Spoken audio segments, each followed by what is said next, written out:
ఈరోజు కులానికి మతానికి భేదం లేకుండా ప్రతి ఒక్కరు కూడా స్వేచ్ఛగా వచ్చి జెండా కార్యక్రమంలో పాల్గొని జెండాలు ఎగరవేసుకోవడం అంటే మనకు రాజ్యాంగంలో పొందుపరిచి రాసిన అంశం డాక్టర్ బిఆర్ అంబేద్కర్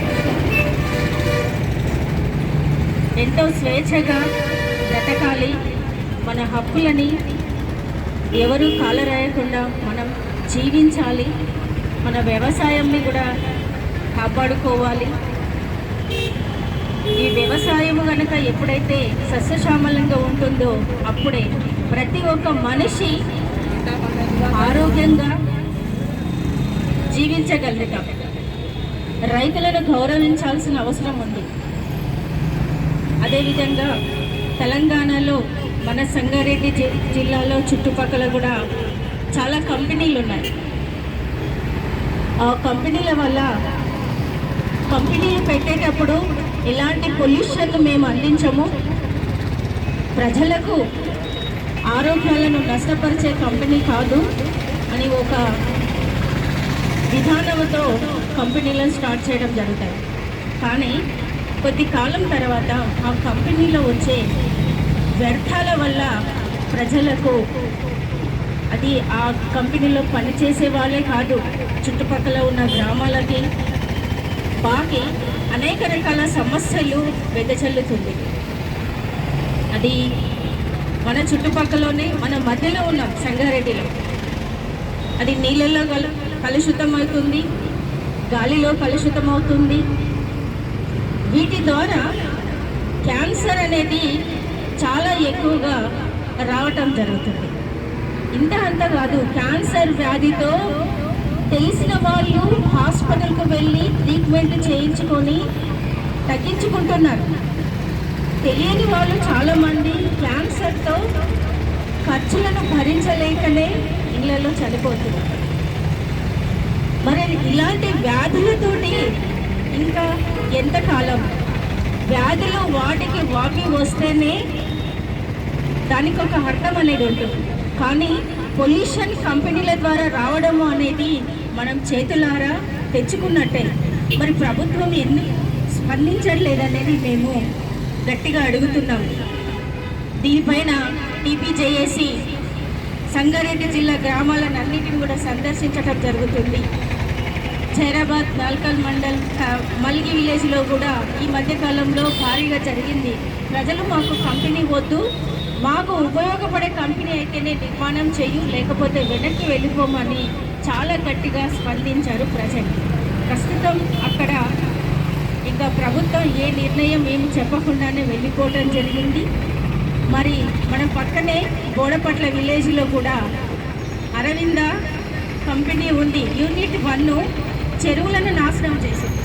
ఒక చెరువు అయితే బ్లాక్ కలర్ వచ్చేసింది. అది సాయంత్రం పూట వాళ్ళు పొల్యూషన్ వదిలిపెడితే ఆ గ్రామస్తులు ఉండలేని పరిస్థితుల్లో ఉంటారు. దోమడుగు విలేజ్ ఉంది. దోమడుగు విలేజ్లో చెరువు అయితే ఒక పింక్ కలర్లోకి వచ్చింది.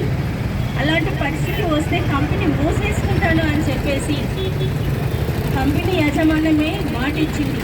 మరి ఈరోజు ఆ యాజమాన్యము అధికారులను డబ్బులతో కొనుక్కొని ఆ కంపెనీని మూసేయలేని పరిస్థితిలో ఇంకా కొనసాగుతూనే ఉంది. దాని మీద చాలా రకాలుగా ఉద్యమాలు జరుగుతున్నాయి. గ్రామస్తులు చాలా బలంగా నిలబడ్డారు. ఎందుకంటే ఈ కంపెనీ వద్దే వద్దు మాకు అని చెప్పేసి. మరి ఇలాంటి అన్నీ జరుగుతున్నప్పుడు ప్రజలకు ఎందుకు చౌన పట్టట్లేదు? మనం ఆ గ్రామానికి వెళ్ళి గ్రామ ప్రజలకు మద్దతు ఇద్దాం. మరి ఆ పొల్యూషన్, ఆ వాటర్ కలుషితం జరిగే ప్రతి ఒక్క కంపెనీని మూసివేయడానికి ప్రతి ఒక్కరం కూడా కంకణంగా కట్టుకొని మనం ఆ ప్రజలకు అండగా నిలబడితే ఖచ్చితంగా కంపెనీలని మూసే పరిస్థితిలోకి మనం తేగలుగుతాం. తెలంగాణ తెచ్చుకున్నాం. ఒక కేసీఆర్ ఉద్యమం చేస్తే తెలంగాణ రాలేదు. తెలంగాణ ప్రజలందరూ ఇంటికొకరు కదిలి వచ్చి రోడ్డు మీద వంట వార్పులు సకల జనుల సమ్మెలు చేశారు. Professor Kodandaram sir political JAC వల్ల కూడా అనేక ఉద్యమాలు, ఆయన ఇంటి మీద దాడులు ఎన్నో రకాలుగా జరిగినాయి. ఇవన్నీ చేసిన నాడే తెలంగాణను తెచ్చుకోగలిగినాం, తెలంగాణ సాధించుకున్నాం. మరి సాధించుకున్న తెలంగాణలో నీళ్ళు, నిధులు, నియామకాలు మనవి అనుకున్నాం. మరి ఈరోజు ఎక్కడ పోతున్నాయి? నీళ్ళు ఎక్కడ పోయినాయి? నిధులు ఎక్కడ పోయినాయి? అడగాల్సిన అవసరము మళ్ళీ మళ్ళీ ఉంటుంది. కాంగ్రెస్ ప్రభుత్వం వచ్చింది, 6 గ్యారంటీలను ప్రజలకు ఇస్తామని చెప్పారు.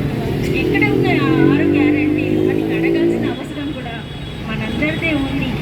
మరి జరగబోయే స్థానిక ఎన్నికల్లో ప్రజలను ఎవరైతే అభ్యర్థులుగా నిలబడుతున్నారో వాళ్ళు నీతి నిజాయితీగా ఉన్న వ్యక్తులనే మన ఆయుధంతో ఓటు వేసి గెలిపించుకుందాం. ఆయుధము ఓటే మనకు 5 సంవత్సరాల పరిపాలనలో నిజమైన అధికారిని, నిజమైన వ్యక్తి పరిపాలనలోకి రావడానికి కోసమే మనం గెలిపించుకోవాలి. హీరో బిర్యానీలకు లొంగిపోతే 5 సంవత్సరాలు మనం నష్టపోతున్నామని కూడా నేను తెలియజేసుకుంటున్నాను.